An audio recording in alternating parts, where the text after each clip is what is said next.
Jeff, you act as not only star, but of course producer of this project. As we know, your association with it, as Lois said, goes way back.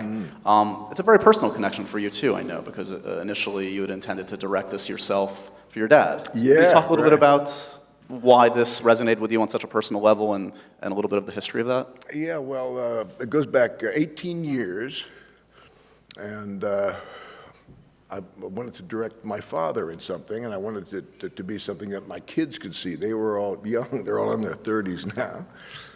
And so I got a catalog of children's books, and I'm looking at the different covers, and I see this photograph of an old grizzled guy on there, and I said, oh, my dad could play that part. And I noticed the Newbery Award stamp on there, and I said, oh, this looks like it might be good. And I read it, and of course it knocks me out as a kid's book, but as an adult, I'm just loving the story and the themes in it, and I'm very excited about it. And then I bring it in to tell my wife about it, and the kids say, oh, we know that book.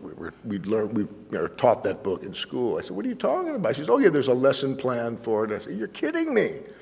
My excitement grows, and then I find out it's also on the list of banned books.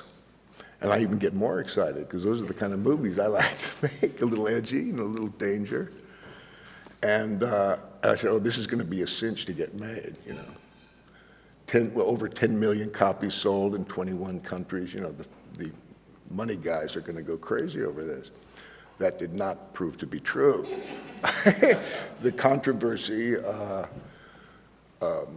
being on both on the banned books and selling so many copies and being popular in school, that it freaked them out. And also, when we finally got a script together, it was very challenging to put this world that Lois had created in the book up on the screen, because so much of it was inter-dialogue.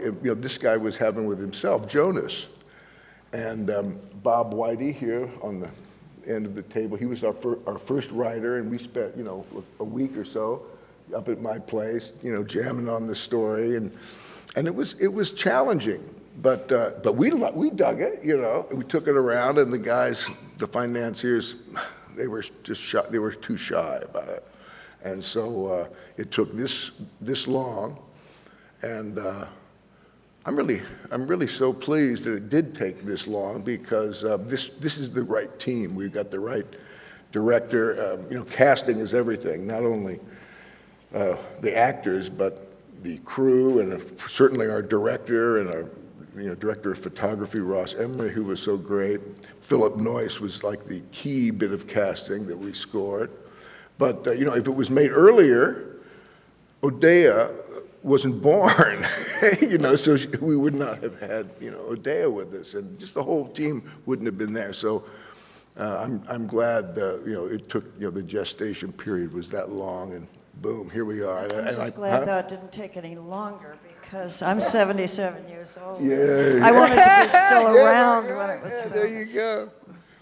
I do want to talk about this astonishing cast that's assembled here today, but a little bit on the process again, behind the scenes of the writing. As you mentioned, Bob, you wrote the initial screenplay way back when. Was it a challenging book to crack in the initial going? I mean, there's obviously a fertile ground there for a screenwriter, but what were the unique challenges at that point?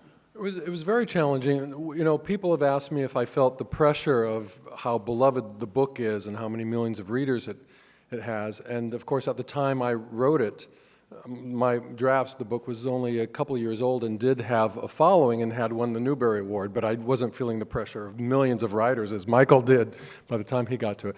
But I loved the book, and a book is not a movie. Changes had to be made and things had to be added and revised, but all of that was done with the notion of being true to the spirit of the book.